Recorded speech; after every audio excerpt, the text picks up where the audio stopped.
दोस्तों मोदी ने सपोर्ट मांगा तो खड़गे ने सवाल पूछ लिए। दोस्तों 16, 17, 18 ये 3 तारीखें बड़ी इंपॉर्टेंट हैं, क्योंकि 16, 17, 18 जो बजट सत्र है उसको एक्सटेंड किया गया है, ये कहते हुए कि जो 2023 में दोस्तों आपको याद होगा वुमेन रिजर्वेशन जो महिला आरक्षण बिल था जिसका नाम रखा गया था नारी शक्ति वंदन अधिनियम, वो पास हुआ था।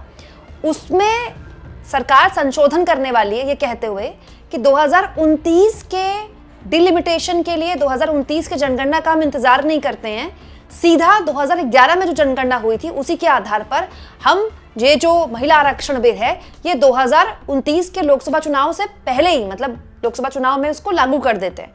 अब दोस्तों इसको ठीक आप देखिए पश्चिम बंगाल चुनाव के दौरान किया गया। क्यों?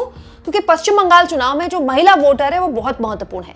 इसके लिए प्रधानमंत्री ने बाकायदा तमाम लीडर्स को, अलग अलग पार्टियों के जो फ्लोर लीडर्स होते हैं, जो संसदीय नेता होते हैं, उनको चिट्ठी लिखी है और ऐसी ही चिट्ठी गई है मल्लिकार्जुन खड़गे को, कांग्रेस के राष्ट्रीय अध्यक्ष और राज्यसभा में एलओपी।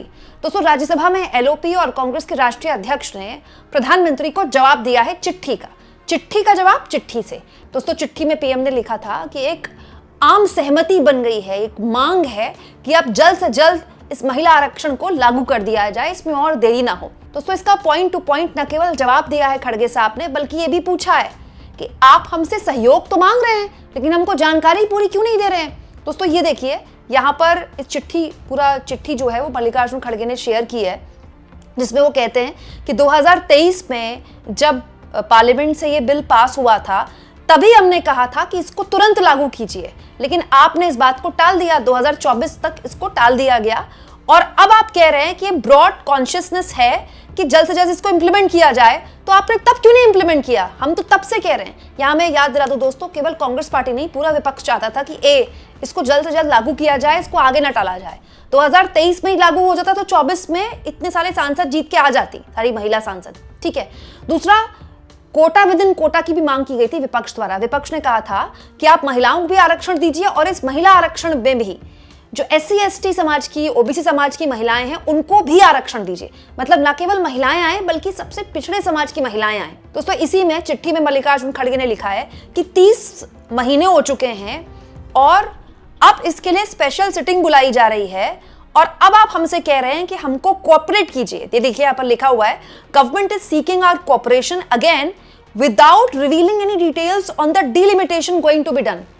आप हमसे सहयोग मांग रहे हैं 30 महीने बाद, स्पेशल सिटिंग बुला रहे हैं संसद की, लेकिन ये नहीं बता रहे हैं कि आप डिलिमिटेशन किस तरह से करेंगे।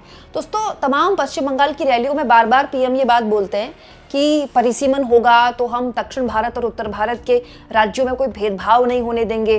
दक्षिण भारत के राज्य इस बात को लेकर परेशान ना हो कि उनकी सीटें कम बढ़ेंगी, क्योंकि देखिए जब महिला आरक्षण बिल तभी लागू हो सकता है जब देश में लोकसभा सीटों की बढ़ोतरी हो, मतलब लोकसभा में सीटें बढ़ जाएं।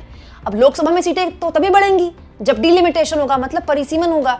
तो परिसीमन तो तब होगा जब जो नई जनगणना है वो होगी। अभी तो जनगणना शुरू ही नहीं हुई है। दोस्तों जनगणना होगी 2027 में, यूपी इलेक्शन में, उसके आंकड़े आने में टाइम लग जाएगा और फिर उन आंकड़ों में कब डिलिमिटेशन होगा।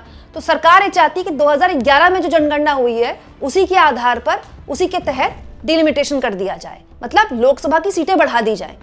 तो मल्लिकार्जुन खड़गे ने ये बोला है कि आप हमसे सहयोग तो मांग रहे हैं, लोकसभा की सीटें भी बढ़ा रहे हैं, लेकिन ये नहीं बता रहे हैं कि कितनी लोकसभा की सीटें बढ़ेंगी। क्यों? क्योंकि दोस्तों दक्षिण भारत के राज्यों को इस बात का डर है कि परिवार नियोजन पर उन्होंने काम किया, जनसंख्या नियंत्रण पर काम किया, इस वजह से क्या उनको पनिश तो नहीं किया जाएगा, उनकी सीटें कम बढ़ाई जाएंगी। दोस्तों जहां की सरकारों ने लिटरेसी रेट पर काम नहीं किया, जहां लगातार जनसंख्या बढ़ती रही, उनको क्या इसका फायदा मिलेगा? क्यों? क्योंकि दोस्तों लोकसभा सीटें उस आधार पर बनती हैं जितनी जनसंख्या होती है। देखिए इसीलिए यूपी में सबसे ज्यादा सीटें हैं, इसलिए नहीं कि यूपी सबसे बड़ा है, इसलिए कि वहां सबसे ज्यादा जनसंख्या है, वहां का घनत्व आबादी है। वैसे तो सबसे बड़ा राज्य राजस्थान है, लेकिन सीटें यूपी में है क्योंकि जनसंख्या ज्यादा है।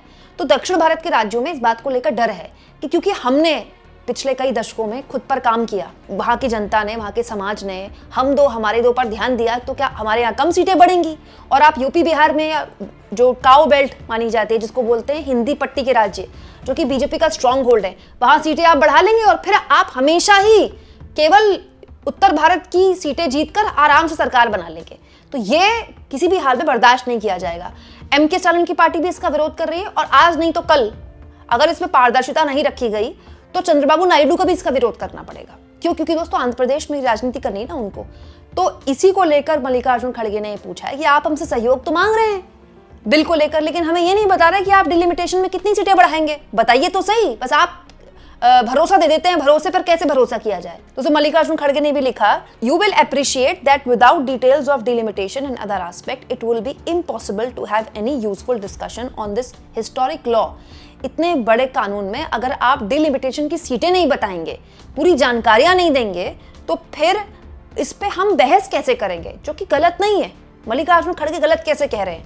भाई अगर आप ये नहीं बताएंगे कि कितनी सीटें बढ़ेंगी तो कैसे पता चलेगा कि महिला आरक्षण बिल किस अनुपात पर लागू होगा? दोस्तों महिला आरक्षण बिल इस उद्देश्य से है ना कि देश भर की महिलाओं की संख्या संसद में बढ़े, तो उसमें अगर किसी खास इलाके की सीटें बढ़ गई तो उस इलाके की महिलाएं आएंगी, बाकी राज्यों के या बाकी इलाके की महिलाएं नहीं आ पाएंगी। तो उद्देश्य क्या है फिर इस बिल का? दोस्तों आगे मल्लिकार्जुन खड़गे लिखते हैं, आपने मेंशन किया अपने लेटर में कि आपकी सरकार जो है वो डायलॉग कर रही है अलग अलग पार्टी से।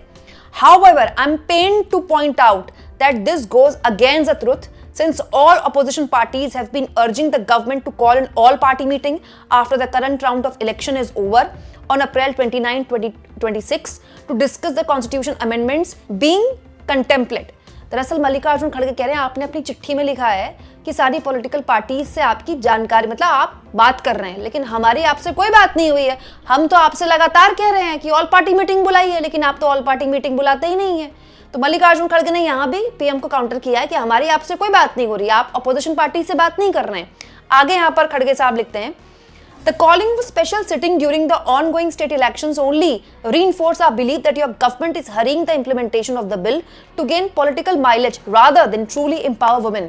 जिस तरह से बीच चुनाव में आप स्पेशल 3 दिन की सिटिंग बुला रहे हैं, ये हमें ये सोचने पर मजबूर करता है कि ये सब कुछ आप राजनीतिक फायदे के लिए कर रहे हैं। दोस्तों यहाँ मल्लिकार्जुन खड़गे आगे लिखते हैं कि मुझे बहुत दुख के साथ ये कहना पड़ रहा है कि जो सरकार है, ये जो आम जनता के मुद्दे हैं, चाहे वो नोटबंदी का मुद्दा हो, जीएसटी का मुद्दा हो या फिर जनगणना का मुद्दा हो, और even those pertaining to the federal structure like implementing finance commission recommendations and tax revolution does not inspire any confidence.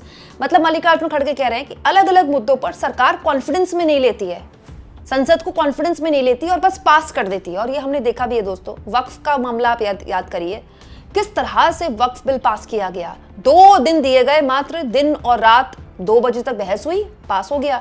Ji Ram ji bill कैसे पास हुआ है सब जानते हैं। इसके अलावा दोस्तों मल्लिकार्जुन खड़गे ने कहा है कि आप स्पेशल सिटिंग बुला रहे हैं डेमोक्रेसी को मजबूत करने के लिए, लेकिन उससे पहले मैं आपको एक सलाह देना चाहता हूं, और सलाह ये देना चाहता हूं कि अगर आपको सच में डेमोक्रेसी को मजबूत करना है तो आप ऑल पार्टी मीटिंग बुलाइए। 29 अप्रैल को ऑल पार्टी मीटिंग बुलाइए। 29 अप्रैल को ऑल पार्टी मीटिंग कैसे होगी? क्योंकि 29 अप्रैल को तो जो पश्चिम बंगाल का चुनाव है उसका आखिरी चरण है। 29 अप्रैल को तो चुनाव है, तो 29 अप्रैल को ऑल पार्टी मीटिंग होगी, तो बीजेपी प्रचार कैसे करेगी? इससे एक बात पता चलती है दोस्तों, वो ये कि सरकार को इस 3 दिनों में बहुत जबरदस्त विरोध का सामना करना पड़ सकता है। सरकार अगर ये सोच रही है कि वो महिला आरक्षण बिल लाएगी और इजीली विपक्ष पास कर देगा, क्योंकि विपक्ष इस मुद्दे पर बोल नहीं सकता, तो उसको इस सवाल का जवाब देना पड़ेगा कि महिला आरक्षण बिल आप पास कर रहे हैं, पहले ये तो बताइए सीटें कितनी बढ़ाएंगे लोकसभा की। आप इस मुद्दे पर क्या सोचते हैं दोस्तों? कमेंट बॉक्स में जरूर लिखें।